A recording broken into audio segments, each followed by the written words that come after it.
एक कहानी सुनाने जा रहा हूँ जो कि दुख, दर्द, पीड़ा से भरा हुआ है। और इसे देखकर अगर आपके आंखों से पसीने नहीं आया तो समझ लेना आप अश्वत्थामा हो चुके हैं। तो चलिए शुरू करते हैं। उससे पहले एक डिस्क्लेमर। शासन प्रशासन की इज्जत करते हैं, इसीलिए डिस्क्लेमर दे रहे हैं। निवेदन करना चाहता हूँ कि कोई चैनल ना बदले। इस शो में सभी पात्र और घटनाएं काल्पनिक नहीं है। अगर किसी वस्तु, व्यक्ति या घटना से कोई संबंध निकलता है तो याद रखना चाचा विधायक हैं हमारे। इस शो को देखकर सिर्फ मुस्कुराए, क्योंकि हमारा उद्देश्य किसी के भावनाओं को ठेस पहुंचाना नहीं है। लेकिन फिर भी किसी के भावनाओं को ठेस पहुंचती है तो आओ कभी हवेली पर। पापा कहते हैं बड़ा नाम करेगा, बेटा हमारा ऐसा काम करेगा। जैसे कि आपको पता होगा कि हमारे पेरेंट्स हमसे कितना प्यार करते हैं, मतलब कितना ही प्यार करते हैं। पर हम हैं जो उनके प्यार को समझते नहीं। कुछ ऐसे ही प्यार भरे पल आप सबके लिए। पापा पापा, मैं घर आ गया। मम्मी कहाँ है? बेटा, मम्मी तो ब्यूटी पार्लर गई है मेरे पैसे उड़ाने। आपको तो बस पैसे की पड़ी रहती है। तूने कुछ कहा क्या बेटा? नहीं पापा। अच्छा, मम्मी खाना बना के गई है तो तू फ्रेश हो क्या, फिर दोनों बाप बेटे बैठ के खाना खाते हैं। ठीक है पापा।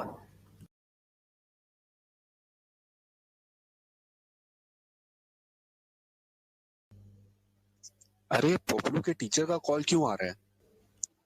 गुड आफ्टरनून सर, क्या आप अपलू के पापा बात कर रहे हैं? हाँ, कुछ किया क्या सर उसने? हाँ सर। अक्सर जब एक जवानी आती है एक बच्चे में तो वो पागल सा हो जाता है। तो आइए देखा जाए कि क्या हुआ यहाँ पे। पापा मैं आ गया, चलिए खाना खाते हैं। हाँ बेटा, आओ दोनों मिलके पहले कुछ बातें करते हैं। बातें? कैसी बातें? वैसे तुम्हारी पढ़ाई कैसी चल रही है बेटा?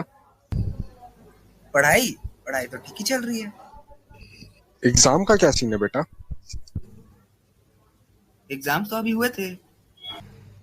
तो रिजल्ट का क्या हुआ बेटा? रिजल्ट तो सर ने अभी तक दिए ही नहीं है। वैसे तेरे पेपर कैसे गए थे? पेपर तो अच्छे ही गए थे। तो फिर तेरे टीचर ऐसा क्यों बोल रहे थे कि तेरे एक भी पेपर में मार्क्स अच्छे नहीं आए और कुछ में तो तू फेल है? अब क्या करूं बता मैं। टीचर का कॉल आया था क्या आपके पास? जी, मैंने तेरे को कितनी बार बोला है कि पढ़ाई कर लिया कर, लेकिन नहीं, तुम्हें तो मस्ती सूझती है। आने दो तेरी मम्मी को, बताता हूँ उसे।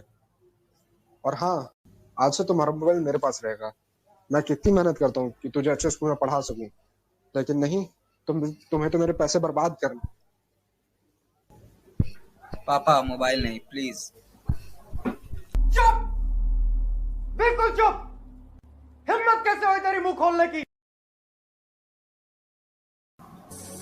हर माँ बाप अपने बच्चे के लिए अच्छा ही चाहते हैं। तब आप ही बताइए, क्या गलत किया मैंने?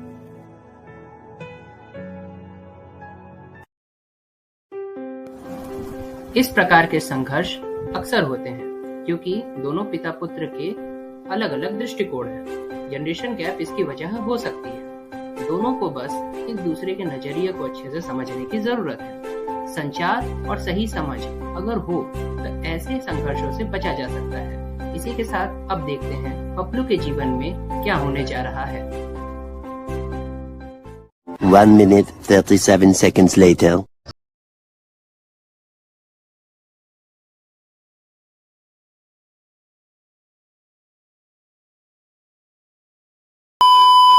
लव, रोमांस, रिलेशनशिप, अभी तक आपको नहीं पता ये किस चिड़िया का नाम है तो आप बहुत लकी हैं।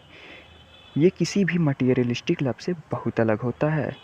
उनकी एक झलक के लिए आप बावले बनते फिरते हैं।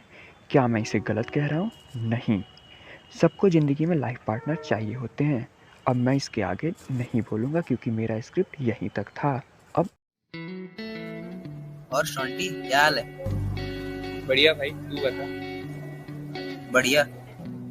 आजकल देख रहा हूँ तू बहुत खुश रहने लगा है।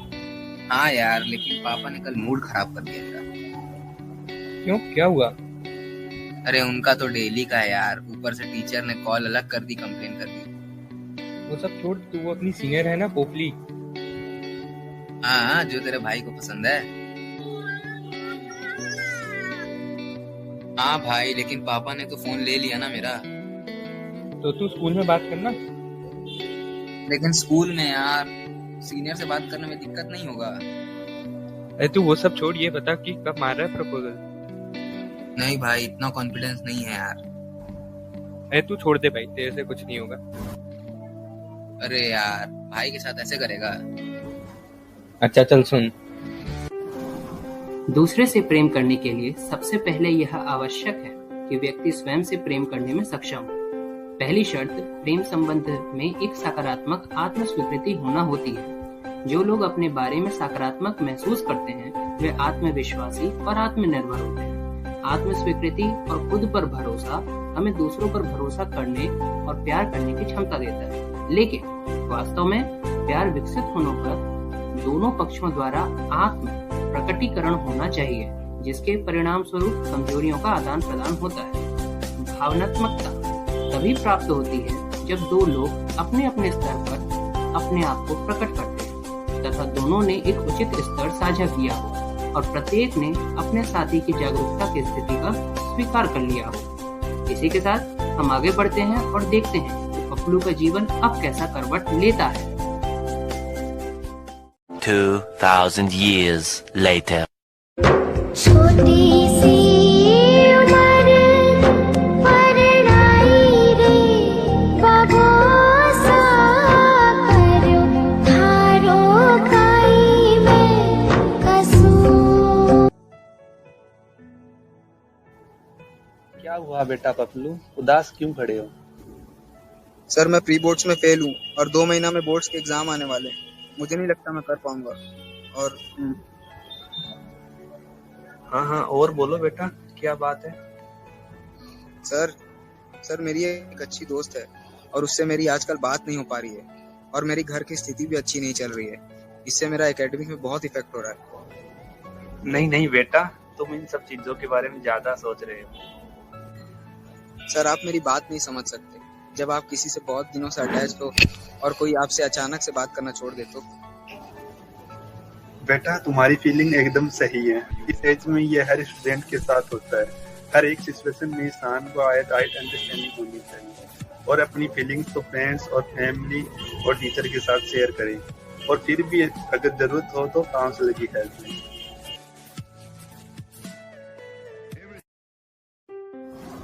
एक चीज जो हर कोई युवावस्था में कदम रखने के दौरान झेलता ही है, उस पूरे संस्मरण को यहाँ चित्रित किया गया है इस एनिमेशन के माध्यम से।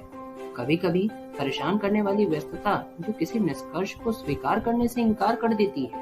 भावनात्मक रूप से आप अलग थलग महसूस करते हैं और उन पलों को सोचने लगते हैं जब आप खुश थे, पर अब खुशी की किरण दूर दूर तक दिखाई नहीं दे रही और आप सामाजिक रूप से भी अलग थलग पड़ जाते हैं।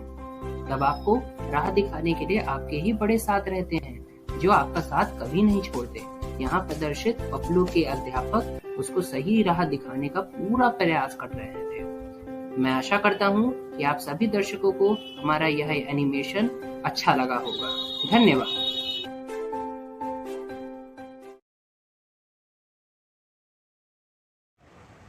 एक आखिरी बात, अगर आप चाहते हैं कि आप सेकेंड सेमेस्टर से मस्त कैंपस में बैठ के अपनी पढ़ाई करें तो मास्क लगाना ना भूलें। 2 गज दूरी, मास्क है जरूरी। धन्यवाद। एक कहानी है जो सबको सुनानी है, जलने वालों की तो रूह भी जलानी है। एक कहानी है जो सबको सुनानी है,